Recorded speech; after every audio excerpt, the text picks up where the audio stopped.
ano tayo himuon nga katumanan o naningkamot ta nga makatuman ta sa atong mga panaad diha sa pambuhi nga Dios.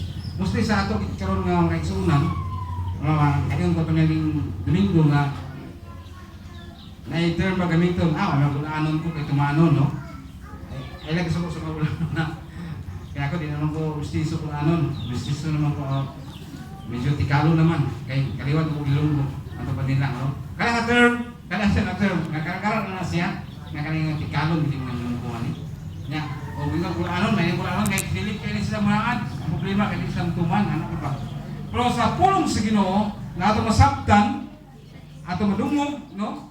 Kinahanglan din siya og pagtuman, no? Sa ato ang isaad nga tud kaniya. Ang kanto mga saad sa Ginoo, ato lang i-remind or kapinumdum lang ta or ato yung butang sa itong unahon ako pagbati nga kinahanglan nato nga tumanon atong isaad sa itong buhay nga Diyos. Apa sa dali ba, kamuta, labing umanan na mong Diyos, ikaw lamang Diyos ang among isaligan, ikaw lamang Diyos ang among gilauman, ikaw lamang Diyos ang among manalaban o manluwas sa among kinabuhi.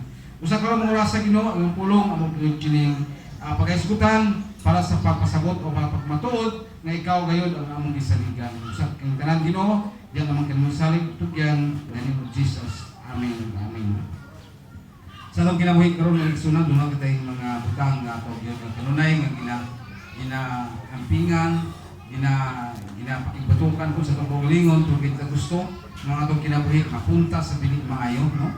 Una nga isa sa atong pag-isgutan karon kani kaduha nga bahin kiningon nga tulo ka butang may tungod sa church, no?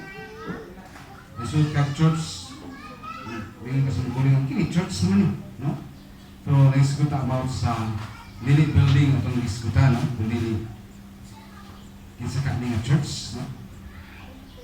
Buhi nga church na siya, living church. O kinsa man kini, no? Individual ta, no? Atuangan sa Ginoo isip ta nga iglesia. Kaya naman, kita ang puy-anan sa Diyos, buhi nga iglesia, no? Mato ba sa itong isgutan karon, no? Dunay tulo ka punto, una diri atong isgutan. Kiningon nga, I will respect the church as a property purchased by the precious blood of Jesus Christ. Ikaw mga igsoon, ingon nga buhi nga templo, at ang hinunduman ng kita, propiedad kita, ang gipalit sa Diyos, ingon nga naman, no?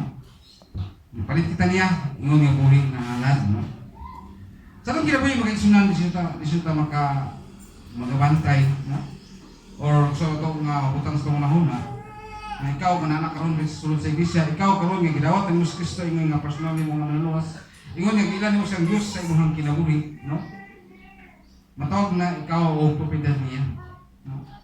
Matawag na ikaw nga ngayon nimo nga bantayan sa imong kinabuhi nga imong gyud tingwaon, nga ingon nga propiedad ka sa Dios, ingon nga gipalit na ka sa Dios sa iyang gihimo dito sa Cruz Calvario, nga iyang giula o ihatag nga iyang kinabuhi para sa paglukat kani o pagluwas kani ikan sa pagkaulipon sa pagpakasala.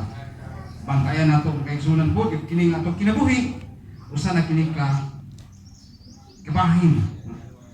Kabahin na kita ng matawag nga tag propiedad na dapat diha sa Ginoo. Si Jesus Christ na mo itag-iya sa atong kinabuhi. Adunay mga butang sa itong kaugalingon mo kay sunan nga di makalimot po gyud ta, no? Matutasuban nga di ang gyud ta ingon nga di makalimot na kita kasagaran dito sa tuwa, no?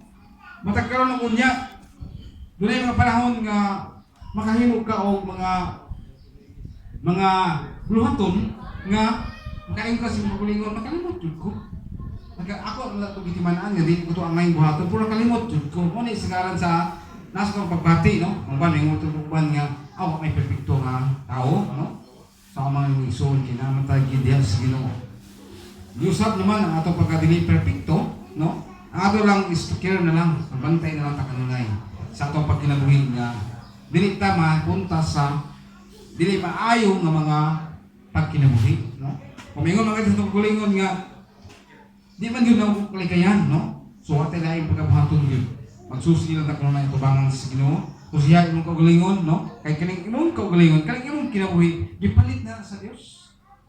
Imagine mo pinaka kung pastor mahitabo na to sa kabayan siya ng Jesus. Kasi ito na yung buhat mo na. Unaw ko itong mahina.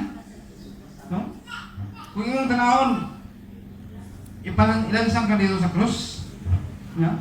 Nadaghan ang mga tao nga makita, tibok, kalibutan, pag nasayod, nga ang Diyos, si Jesus Christ, ginansang dito sa krus. No? Ngawa say, nakita nga sala. No?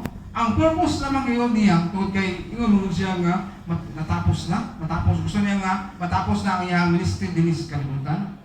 Nagbilin siya o pamaagi sa pagpapatuod ng ikaw mismo o ang mga tao mapapasayo sa kamatuoran, makabaton ngayon sa kaluwasan